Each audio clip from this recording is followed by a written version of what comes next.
الحمد للہ وکفا والصلاة والسلام علی عباده الذین اصطفیٰ، خصوصاً علی افضلہم وخاتم النبیین محمد الامین وعلی آلہ وصحبہ اجمعین. اما بعد فقد قال اللہ تبارک وتعالی کما ورد فی سورۃ الصف: اعوذ باللہ من الشیطان الرجیم، بسم اللہ الرحمن الرحیم. سبح للہ ما فی السماوات وما فی الارض وہو العزیز الحکیم. یا ایہا الذین آمنوا لم تقولون ما لا تفعلون کبر مقتا عند اللہ ان تقولوا ما لا تفعلون. ان اللہ یحب الذین یقاتلون فی سبیلہ صفا کأنہم بنیان مرصوص. صدق اللہ العظیم. رب اشرح لی صدری ویسر لی امری واحلل عقدۃ من لسانی یفقہوا قولی. اللہم ربنا الہمنا رشدنا واعذنا من شرور انفسنا. اللہم ارنا الحق حقا وارزقنا اتباعہ وارنا الباطل باطلا وارزقنا اجتنابہ. اللہم وفقنا لما تحب وترضى. اللہم ربنا آنس وحشتنا فی قبورنا وارحمنا بالقرآن العظیم. اللہم اجعلہ لنا اماما ونورا وہدا ورحمہ. اللہم ذکرنا منہ ما نسینا وعلمنا منہ ما جہلنا وارزقنا تلاوتہ آناء اللیل وآناء النہار واجعلہ لنا حجتا یا رب العالمین آمین. اب ہم اللہ کا نام لے کر سورہ صف کا آغاز کر رہے ہیں. میں آپ کو بتا چکا ہوں کہ جو 10 سورتیں ہیں مدنی، سورہ حدید سے سورہ تحریم تک، ان میں بالکل درمیان میں جو یہ جوڑا ہے سورہ صف اور سورہ جمعہ، اس کی امتیازی شان اسی سے نظر آ جاتی ہے کہ دونوں کا آغاز تسبیح سے ہوا ہے. ورنہ اب تک یہ تھا سورہ حدید کا آغاز سبح للہ ما فی السماوات والارض، پھر سورہ مجادلہ میں وہ بات نہیں، پھر سورہ حشر میں سبح للہ ما فی السماوات وما فی الارض، پھر سورہ ممتحنہ میں وہ بات نہیں. اب یہاں پھر جو آئی ہے وما فی الارض، تسبیح کرتی ہے اللہ کی ہر وہ شے جو آسمانوں میں ہے اور ہر وہ شے جو زمین میں ہے. وَهُوَ الْعَزِيزُ الْحَكِيمُ، اور وہ زبردست ہے، کمال حکمت والا. لیکن اس کے فوراً بعد سورہ جمعہ ہے، وہ ہے يُسَبِّحُ لِلَّهِ مَا فِي السَّمَاوَاتِ وَمَا فِي الْأَرْضِ. تو اس میں جوڑے ہونے کی نسبت بہت نمایاں ہو گئی. مشابہت بھی ہے، تسبیح دونوں کا آغاز ہو رہا ہے، پھر تکمیل ہو رہی ہے. میں نے بتایا تھا کہ نسبت زوجیت میں کسی مقصد کے لیے جنس جو ہے دو، وہ کسی اعلیٰ تر مقصد کے لیے ان کے اندر ریسیپروکل نسبت رکھی جاتی ہے. وہی یہاں ہے فعل ماضی، فعل مضارع. اور فعل مضارع عربی زبان میں حال اور مستقبل دونوں کو کور کرتا ہے. تو یہاں اس جوڑے میں آ کر ان دونوں کو جمع کر دیا گیا. یہ تسبیح جو ہے کائنات کے اندر، جو کائنات کی ہر شے کر رہی ہے، یہ ہمیشہ سے ہوتی آ رہی ہے، ہر دم ہو رہی ہے، ہمیشہ ہوتی رہے گی. یہ سورہ مبارکہ جیسا کہ میں نے کل آپ کو بتایا تھا، سورہ حدید کی جو آیت ہے، جس کو میں نے عرض کیا تھا، اگرچہ وہ لفظ اچھا نہیں ہے، اریاں اور ننگا. واقعات یہ ہے کہ پورا اریاں اور ننگا فلسفہ انقلاب سورہ حدید کی آیت نمبر 25 میں ہے. انقلاب کس لیے لایا جاتا ہے؟ فرانس کا ریولوشن کیوں آیا تھا؟ ظلم ہے، بادشاہ لوگ بیٹھے ہوئے ہیں، عیش کر رہے ہیں، لوگ کسان ہیں، مزدور ہیں، وہ کام کرتے ہیں، ٹیکس دیتے ہیں، یہ عیاشیاں کرتے ہیں بدمعاش لوگ. ظلم ہے، ختم ہونا چاہیے. لوگوں نے جانے دی، ہزاروں نے جانے دی. پھر شکل کیا بن گئی کہ وہ تو ایک بظاہر ڈیموکریسی ہے، عوام کی حکومت، حقیقت میں سرمایہ داروں کی آمریت قائم ہو گئی. ظلم ہے. مزدور کارخانے کے اندر کام کر رہا ہے، اس کے بچہ جو ہے بھوکا مر رہا ہے، یا وہ اگر بیمار ہو گیا تو اس کی دوا نہیں ہے، اور اس کی محنت اور مزدوری سے جو عیش کر رہے ہیں. لال پری جو ہے ان کے شام کو جو ہوتی ہے، ان کے جام میں وہ کیا کیا ہوتی ہے، علامہ اقبال نے کس قدر تلخ حقیقت کہی ہے. یہ کیا ہے؟ مزدور. خواجہ از خون رگے مزدور سازد لال ناب. یہ سرمایہ دار جو ہیں یہ مزدوروں کے رگوں کی خون جو ہے سرخ اس سے کشید کر کے اپنی وہ لال پری جو ہے شام کو پیتے ہیں بیٹھ کر۔ انقلاب ہے، انقلاب ہے، انقلاب۔ نتیجہ یہ ہوا کہ بولشوک ریولوشن آیا، پھر مصیبت، اب ایک پارٹی ڈکٹیٹرشپ قائم ہو گئی۔ آسمان سے گرے، کھجور میں اٹکے، کھجور سے گرے، کسی کھائی میں جا گرے۔ یہ سارا چکر کیوں ہو رہا ہے؟ ان سرچ آف جسٹس، یہ ساری جد و جہد انسان کیوں کر رہا ہے؟ تو اب ایک تو ہے کہ ایک سیکولر انداز میں جسٹس فیئر پلے اس کی بات ہوتی ہے۔ دین میں آپ دیکھیے کہ قرآن نے جس طرح میں نے کل آپ کو بتایا، اللہ قائم بالقسط ہے۔ مسلمانوں کا بحیثیت امت رول یہ ہے، یا ایھا الذین آمنوا کونوا قوامین بالقسط، یا ایھا الذین آمنوا کونوا قوامین للہ شہداء بالقسط۔ محمد کو کیوں بھیجا؟ کہہ دیجئے کہ مجھے بھیجا گیا کہ میں عدل قائم کروں۔ اور اب جو آیت آ گئی، ہم نے تمام رسول اسی لیے بھیجے، کتابیں اسی لیے بھیجیں، میزان اسی لیے نازل کی۔ لقد ارسلنا رسلنا بالبینات وانزلنا معهم الکتاب والمیزان لیقوم الناس بالقسط۔ لوگوں نے کیا کیا؟ نبی آ گئے، انہیں پوجنا شروع کر دیا، باقی ظلم کا ظلم جو کا تو چل رہا ہے، انہیں پوج لو، خدا کا بیٹا بنا دو، کچھ اور بنا دو، اولیاء اللہ ہیں ان کو جو بھی چاہو بنا دو، لیکن نظام ظالمانہ قائم رہا دنیا میں۔ یہ محمد عربی کا کمال ہے، انہوں نے عقل نظام کو بدلا ہے۔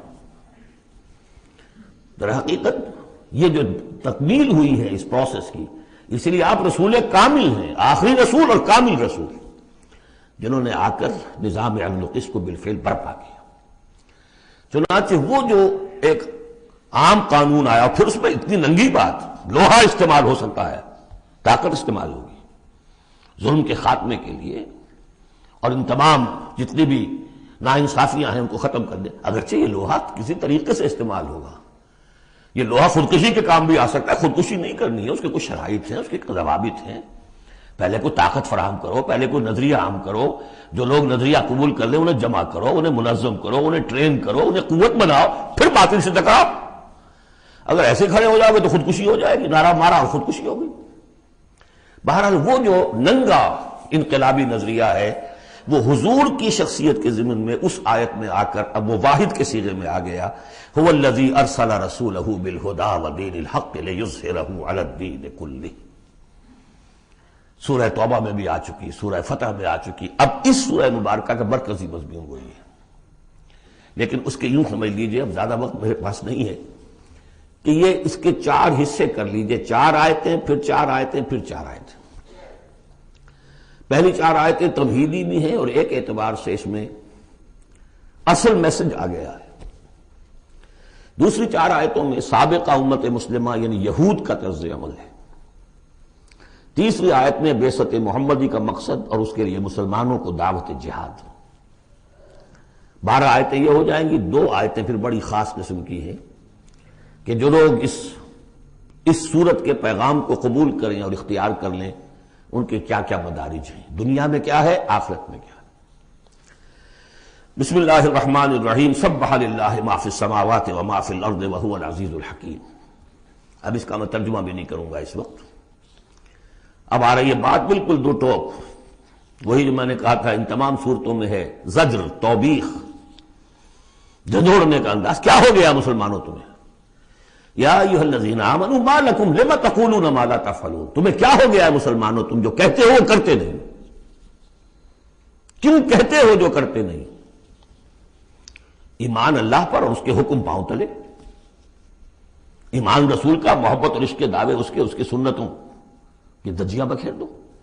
کیا ہے اس وقت نہیں تھا یہ، میں نے کہا وہاں تو ذرا سی کمی آئی تھی، ابھی اوسط کچھ گرا تھا، اس کے اوپر یہ پکڑ آ رہی ہے۔ تو آج سوچئے کہ آج اگر کہیں قرآن نازل ہو جائے اور آج اگر کہیں محمد رسول اللہ آ جائے تو اس امت کو دیکھ کر کیا کہیں گے کہ میری امت ہے؟ یہ 1.5 ارب انسان میری امت ہے۔ لم تقولون ما لا تفعلون کبر مقتا عند اللہ ان تقولوا ما لا تفعلون، بڑی شدید بیزاری کی بات ہے اللہ کے نزدیک کہ تم کہو جو کرتے نہیں۔ اب بتائیے اس سے بڑی زجر و توبیخ کیا ہوگی؟ اچھا، معلوم ہوتا ہے کہ شاید کچھ لوگوں نے محبت رسول کے دعوے کیے ہوں گے. جاننا چاہتے ہو اللہ کو کون محبوب ہیں؟ ان اللہ یحب الذین یقاتلون فی سبیلہ صفا کانہم بنیان مرصوص. اللہ کو تو محبوب ہیں اپنے وہ بندے جو صفیں باندھ کر، اور صفیں بھی ایسی بنیان مرصوص. آج کل کا تصور کیجئے، ری انفورسڈ کانکریٹ والز جو بڑے بڑے ڈیمز کی بنائی جاتی، اس زمانے میں بھی تھا. چنائی کر کے پھر تانبا اس کے اندر جو ہے وہ پگھلا کر، جو ہم دیکھ آئے ہیں ذوالقرنین کے معاملے میں، آتونی افرق علیہ قطرہ، اب وہ جو ہے وہ فورٹیفائڈ ایسی صفیں. آج ایک صاحب نے توجہ دلائی، اسی کا عکس ہونا چاہیے ہماری جب نماز کے اندر صف بندی ہوتی ہے، کوئی خلا نہیں ہونا چاہیے. حضور نے فرمایا کہ شیطان کھڑا ہوتا ہے بیچ میں، پھر کندھے سے کندھا ملا ہونا چاہیے، لیکن ہمارے ہاں اس کا کوئی اہتمام نہیں ہوتا. ہمارے ہاں اہل حدیث حضرات کو اہتمام کرتے ہیں، انہوں نے کسی اور چکر چلا دیے، وہ ٹانگیں بھی اتنی چوڑی کریں گے کہ پھر دوسرے آدمی کو سخت کوفت ہو جائے، اور پھر پاؤں پہ پاؤں ماریں گے، کچھ کریں گے، وہ ان کی اپنی شدت ہے. لیکن یہ ہے کہ کندھے سے کندھا ملنا اور پاؤں کے محاذات ایک ہونے چاہیے، آگے پیچھے نہ ہو. بہرحال یہ ضرورت ہے، اس کی ائمہ کو بھی کرنی چاہیے کوئی نہ کوئی توجہ. تو یہ اصل میں سمم بونم ایک اصطلاح ہے فلسفے کی، کہ ہر فلسفہ اخلاق میں ایک تصور ہوتا ہے خیر اعلیٰ، the highest good, highest virtue کیا ہے.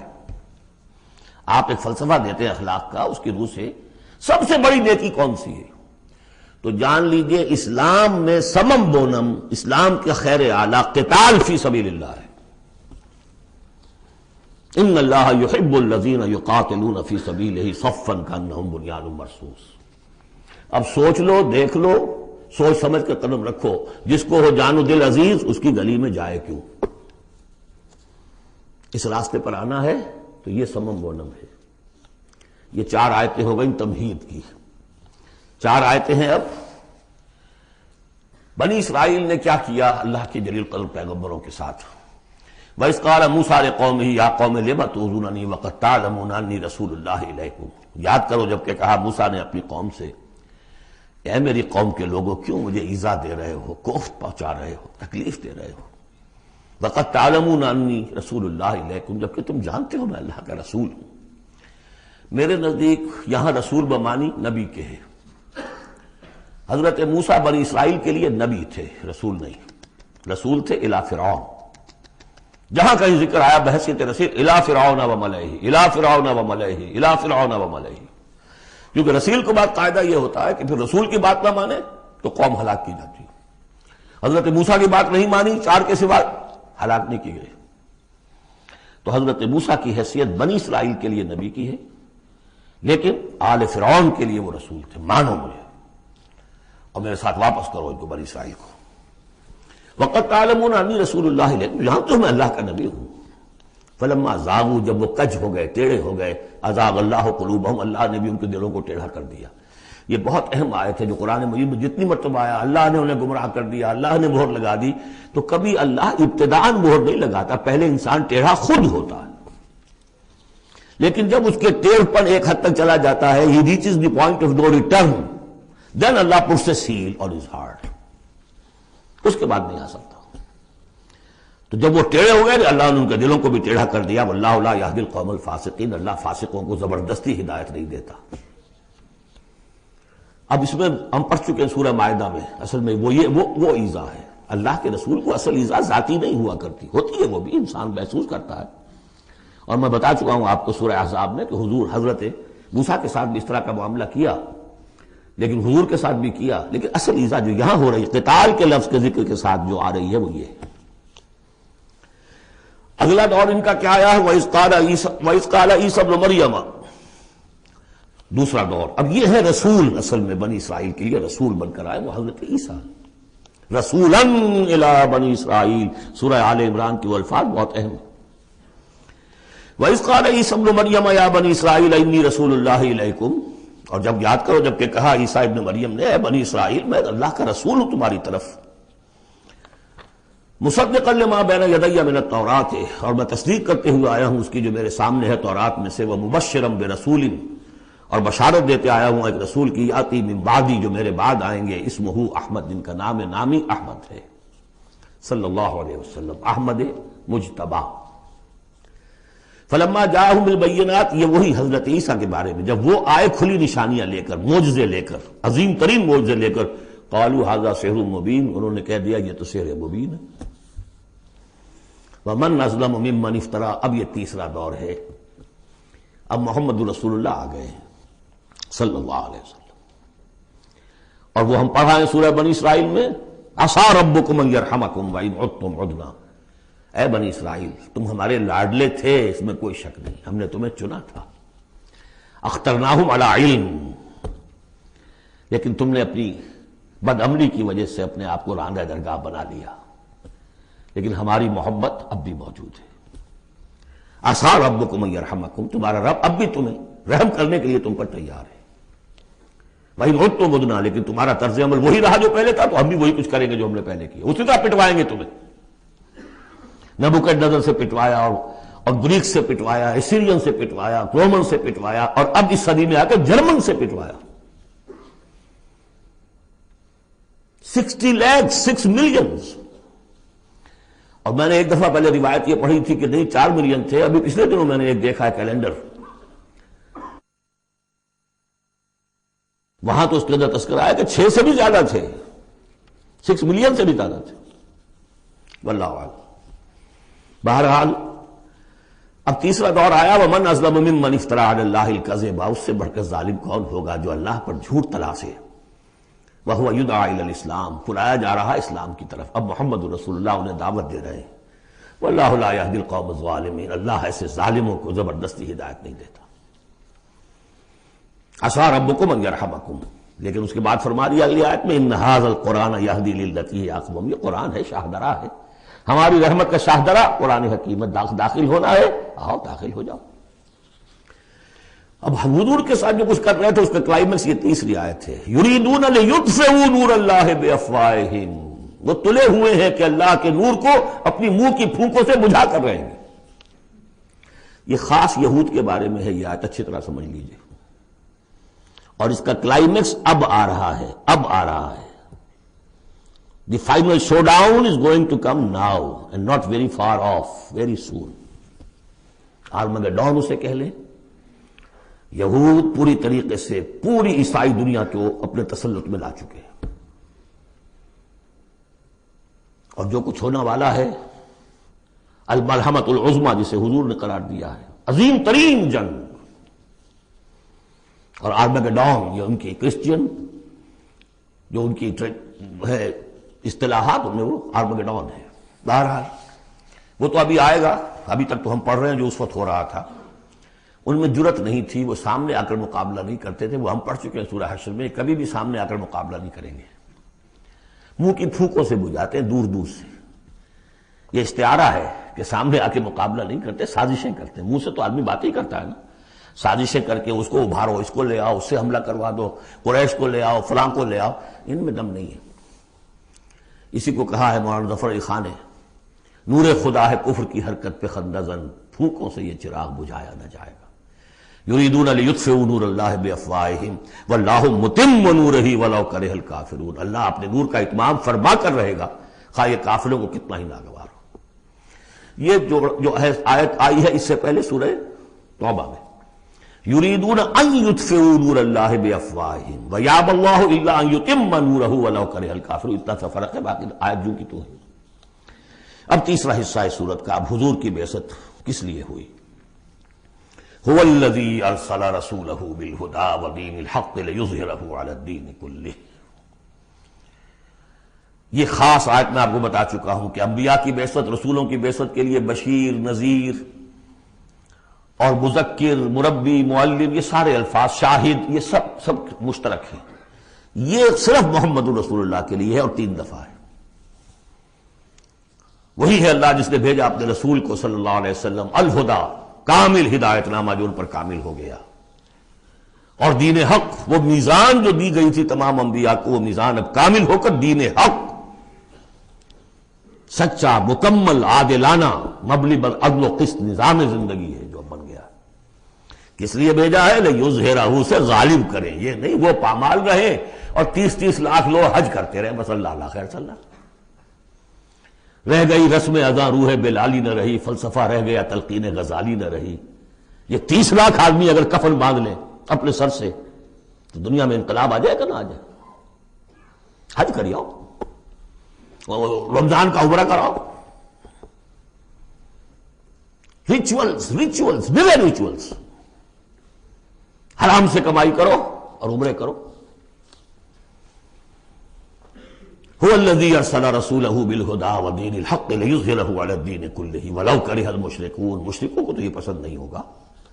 مشرک چاہیں گے توحید کا نظام قائم ہو جائے، اللہ کی حکومت پوری زندگی پہ قائم ہو جائے. اور مشرک کون ہے؟ مشرک صرف بت پرست نہیں ہے. سب سے بڑا مشرک وہ ہے جو کہ ہیومن سوورنٹی کا اعلان کر رہا ہے، وہ تو خدائی کا اعلان کر رہا ہے.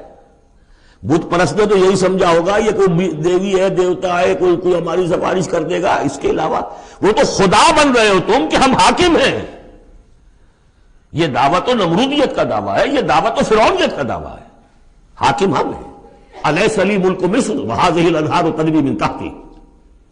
فرق یہ ہے کہ وہ ایک شخص ہوتا تھا، اب پوری قوم، بس اور کچھ بھی نہیں. وہ کبھی پسند نہیں کر سکتے. تصادم ہونا ناگزیر ہے، جہاد کرنا پڑے گا، کشمکش کرنی پڑے گی. اب وہ کون کریں گے؟ جو اللہ کو ماننے کا دعویٰ کرے اور رسول کو ماننے کا دعویٰ کرے. اگلی آیت پڑھ لیجئے. یا ایھا الذین آمنوا هل ادلکم علی تجارۃ تنجیکم من عذاب الیم. اے ایمان کے دعوے دارو، کیا میں تمہیں بتاؤں وہ تجارت جو تمہیں دردناک عذاب سے چھٹکارا دلا دے. تؤمنون باللہ ورسولہ وتجاہدون فی سبیل اللہ باموالکم وانفسکم. ایمان لاؤ اللہ پر جیسے کہ ایمان لانے کا حق ہے. سورہ نساء میں بھی پڑھ چکے ہم. یا ایھا الذین آمنوا آمنوا باللہ ورسولہ والکتاب الذی نزل علی رسولہ. سورہ حجرات میں ڈیفینیشن مومن کی یہی ہے، انما المؤمنون الذین آمنوا باللہ ورسولہ ثم لم یرتابوا وجاہدوا باموالہم وانفسہم فی سبیل اللہ. تؤمنون باللہ ورسولہ وتجاہدون فی سبیل اللہ باموالکم وانفسکم ذالکم خیر لکم ان کنتم تعلمون یغفر لکم ذنوبکم ویدخلکم جنات تجری من تحتہا الانہار. وہ تمہارے لیے تمہارے گناہ بخش دے گا، تمہیں داخل کرے گا ان باغات میں کہ جن کے نیچے نہریں بہتی ہوں گی، اور ان باغات میں مسکن دے گا، مساکن طیبہ، بہت پیارے، بہت اعلیٰ، فی جنات عدن، ریزیڈینشل گارڈنز میں. ذالک الفوز العظیم. یہی بڑی کامیابی ہے. یہ بہت اہم نکتہ ہے. بندہ مومن کی نگاہ اس کامیابی پر جمی ہونی چاہیے، دنیا کی کامیابی پہ نہیں، دنیا میں دین کی کامیابی پر بھی نہیں.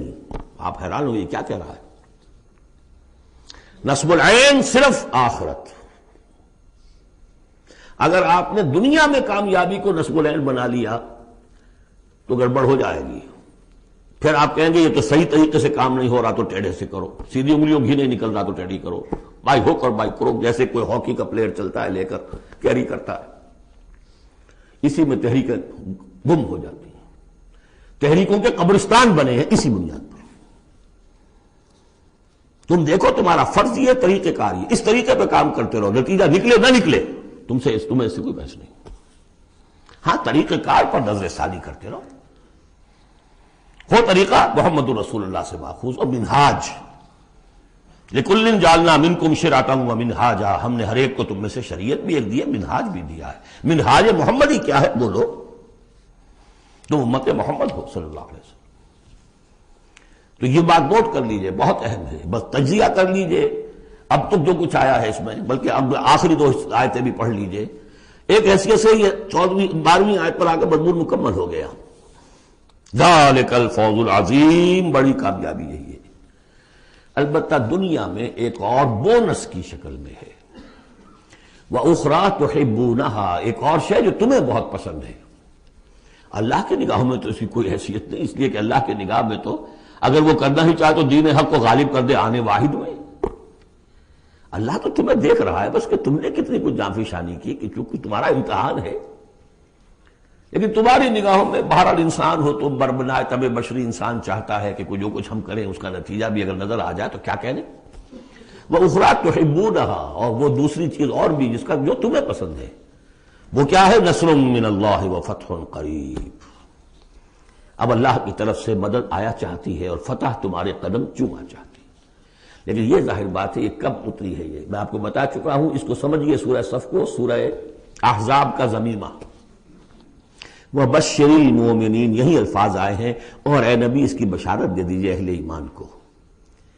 قول میں حضور کا آپ کو سنا چکا ہوں، آپ نے فرما دیا تھا غزوہ احزاب کے بعد، لن تغزوکم قریش بعد عامکم ھذا، اے مسلمانوں اب اس سال کے بعد قریش تم پر چڑھ کر نہیں آ سکتے، ایگزاسٹ ہو چکے، ولکنکم تغزونہم، اب تمہاری طرف سے انیشیٹو ہوگا، اور وہ انیشیٹو تھا کہ جو عمرے کے سفر کی نیت سے آپ نے کیا، صلح حدیبیہ ہو گئی، اور انا فتحنا لک فتحا مبینا کی آیت میں اتری۔ اور دوسری چیز آخرت میں یا ایک روحانی جو مقام تمہیں اس سے حاصل ہوگا، تم اللہ کے مددگار کا قرار پاؤ گے، اس سے اونچا کوئی مقام ہو سکتا ہے؟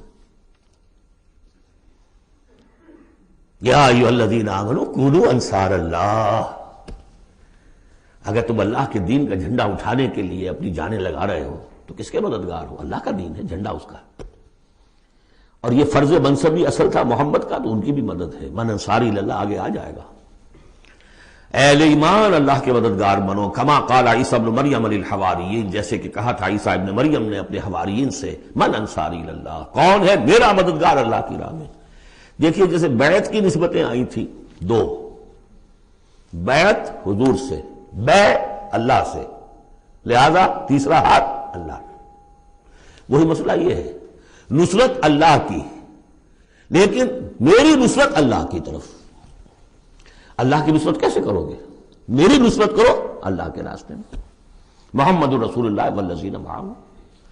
اب بھی طریقہ جو فطری ہے وہ یہی ہے، جس کو بھی اللہ ہمت دے دے وہ کھڑا ہو، میں نے تو یکسو ہو کے فیصلہ کر لیا، میں نے تو اب اسی کے لیے جینا، اسی کے لیے مرنا ہے، آؤ بھائی کون میرے ساتھ آتا ہے،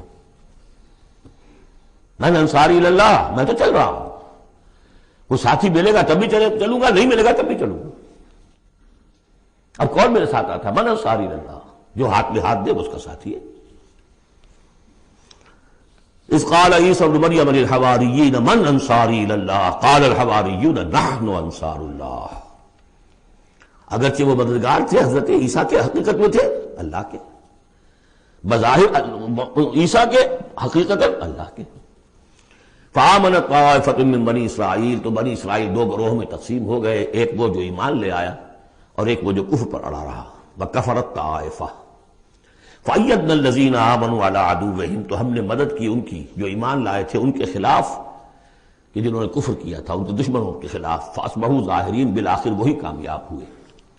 لیکن یہ کامیابی آسانی سے ہاتھ نہیں آئی تھی، اچھی طرح سمجھ لیجیے گا، 300 برس لگے ہیں حواریین مسیح کو، اور ان کے اصل پیروکار جو تھے حضرت مسیح کے، وہ سختیاں انہوں نے جھیلی ہیں۔ تاریخ انسانی میں اگر آپ لیں گے ایک مقدار کی حیثیت سے تو اتنی زیادہ قربانیاں شاید کسی نبی کے ساتھیوں نے نہیں دی۔